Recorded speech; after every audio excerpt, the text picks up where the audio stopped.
What's up, you guys? This is Varo, and I'm kind of nervous since this is the first video on my channel, but I just wanted to talk about the differences between loneliness and solitude.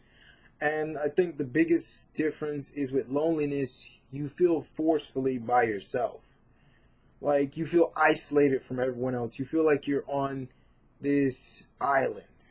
And everyone else, they think that you're having fun on this island, but they don't know that you're stranded there.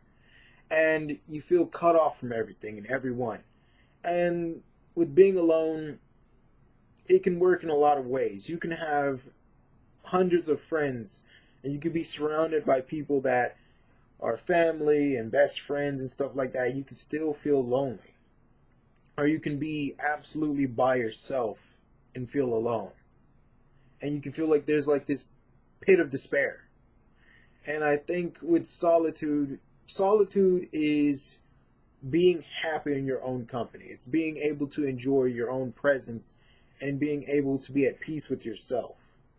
And I think with solitude, you get to know who you really are, because I personally think from my own experiences, having friends, especially toxic friends, they shape you and they impact how you think and how you feel. And sometimes your friends' dramas and your friends' issues become your own, and it rubs off on you. And I think by actually taking time to separate yourself or have a little bit of solitude to yourself, it works out things. It allows you to filter out the drama and the stress that isn't yours, and it allows you to figure out who you really are and figure out what you are other than your friends.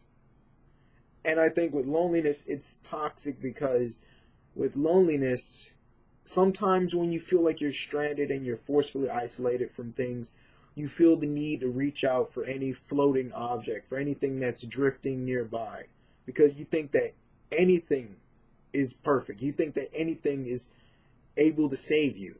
You think that anything works as a life raft. Anything will do.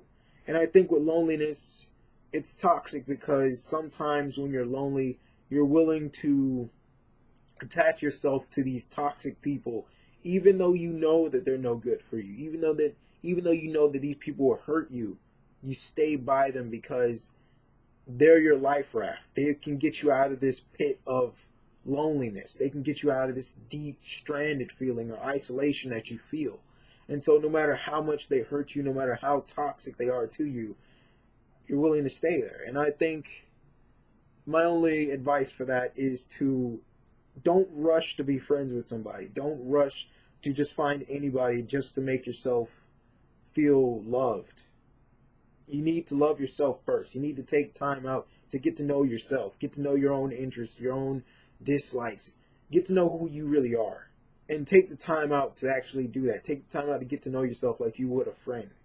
Take yourself places, explore, read books, sit down, be quiet, meditate. Just take that time out to develop yourself so you can be a better person and be prepared. Because I feel like with things like that, people will come and go. There will be a time where you're surrounded by people and you have friends in abundance. And then there's times that you're going to be separated and you're going to be isolated and you're going to feel like there's no one in the world that's by your side. And I think that it's at those moments where you need to love yourself the most. That's what's going to get you through those times. This is King Varo. Like, comment, share, subscribe. What has been one of your loneliest experiences, and how did you get out of that rut? And how do you feel about being, in solitude? How's that worked out for you? Bye.